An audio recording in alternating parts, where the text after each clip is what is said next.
every good movie series, there's always that one that's either just okay, or is that guilty pleasure we don't like to talk about that doesn't quite match up to the originals.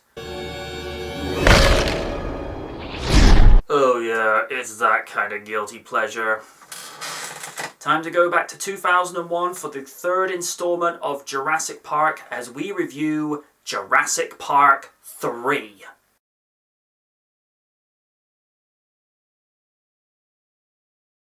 By this point in time, we've already seen Jurassic Park's dinosaurs on screen, and we have a very good idea of what they can do and what they can't do. The first movie establishes the premise of the idea of creating an amusement park with living, breathing dinosaurs, with the tagline, 65 million years in the making.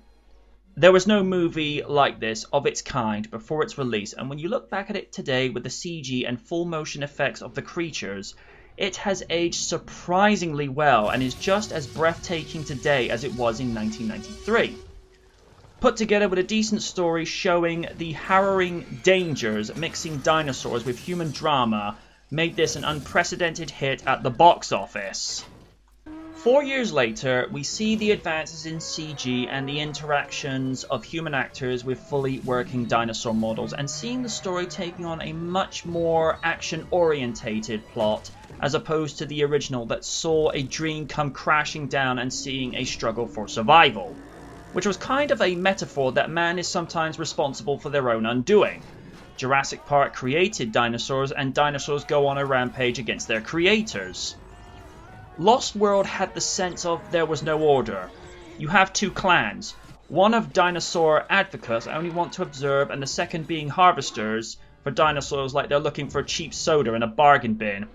Despite not having the same solid plot lines as JP1, JP2 was a roller coaster ride. And then we come to 4 years later to essentially, where do we go from here? You know, scenarios A and B worked out just fine, so what do we do with the sequel with scenarios C and D? Will they work? What I think doesn't help this movie is this is not based on a story that Michael Crichton wrote. The first two flicks are adapted from the books he originally published, but there is no third Jurassic Park novel by Michael. Sam Neill is easily the saving grace of this sequel, as he gave it credibility, as we know what to expect after his first performance in this role. And I like the fact that the first visit to Jurassic Park has made him a changed man, somewhat embittered and looking to the fossils with a little more respect and only wanting to see dinosaurs as fossils. The segments with the Kirbys I felt brought Jurassic Park 3 down a few numbers, but that's not to say I didn't enjoy Macy and Leoni's performances respectively. I just felt that with the material and direction that they were given, they would have succeeded in something that wasn't Jurassic Park. It just felt like they were lost, if you will. For me, what would have made this flick work better is if scientists came back to Site B to find this evolutionary discovery with the Velociraptors, and they recruit Grant and Sarah Harding and a group of soldiers to protect them, whilst they document the evolution of the raptors, and then a storm comes in, totaling their means of leaving the island and then beginning an escape attempt to get back to civilization. Is that by any means a perfect solution to what they could have done with the third flick? Probably not, but it would have been better than what they gave us anyway. The other aspect I loved about this is how evolved the Velociraptors had become. Just the scenes where they appear to be engaging in conversation.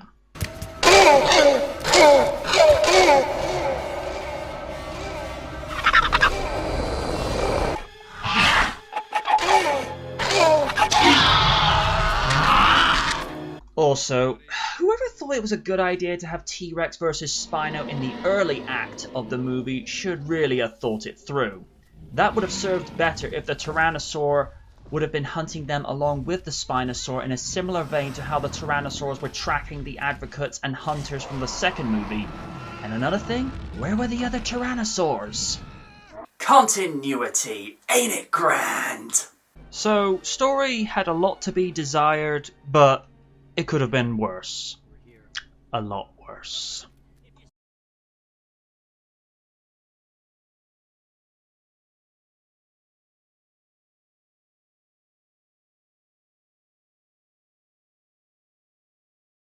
What is there to say about this Jurassic Park legend than what we already know?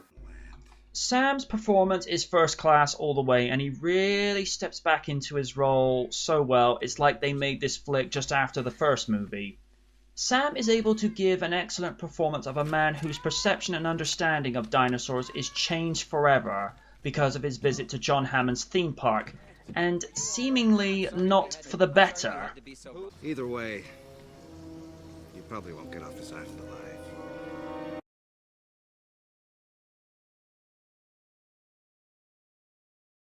For what little amount of time that Laura was on screen for, her character shares the same changed mentality that Grant went through ever since he got away from live dinosaurs 8 years prior to this story. So what are you working on now? Raptors, mostly. My favorite. Do you remember the sounds they made? I try not to. I think it would have made more sense to have had the pair reunited on the island, but for the limited time she was there, she made it work.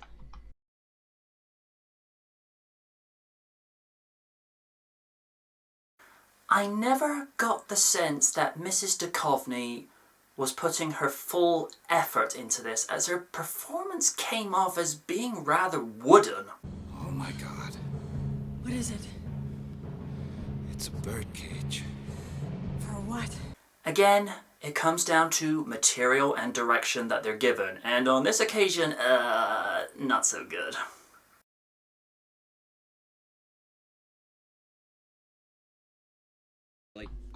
I really liked his performance. He seemed very sincere and just trying to play the decent guy and save his son, who's stranded on Isla Sorna by hang gliding with a guy who clearly traded common sense for a six-pack of beer you wouldn't pay discount for.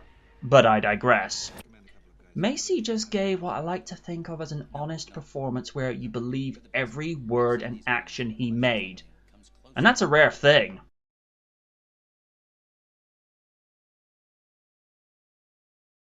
Billy is like an adult version of Tim from the first movie. He's just amazed at being only one of a handful of people on Earth to see living, breathing dinosaurs, and his inquisitiveness is easily seen here after the first attack from the Spinosaur. Suchomimus. Snow. No, think bigger. Baryonyx. Not with that sail. Spinosaurus aegypticus. It kind of reeked of douchebaggery when he stole the raptor eggs just to be able to help fund the digs for another 10 years, but desperate men do desperate things.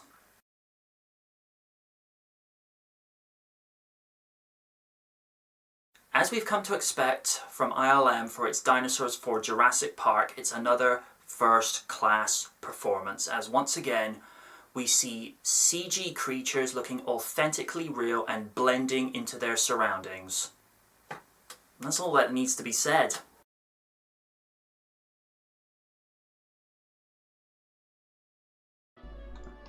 Don Davis really took a darker tone with this flick, considering the tone of what the movie was going with. Understandably, the Williams score is ever present when the theme is played, but that is to be expected. To do a Jurassic Park movie without the theme would be like a Star Wars flick without the iconic theme, also composed by Sir John Williams. If there's one thing that can be guaranteed to be decent about Jurassic Park movie, it's the score. And this one is no exception.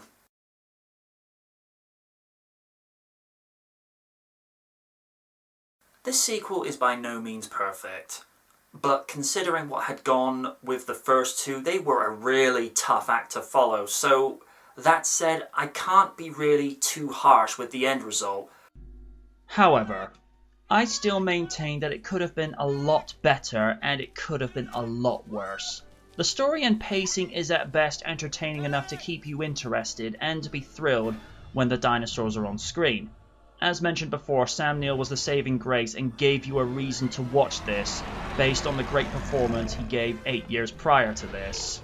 So, not awful, but not great. Jurassic Park 3 gets a strong loner.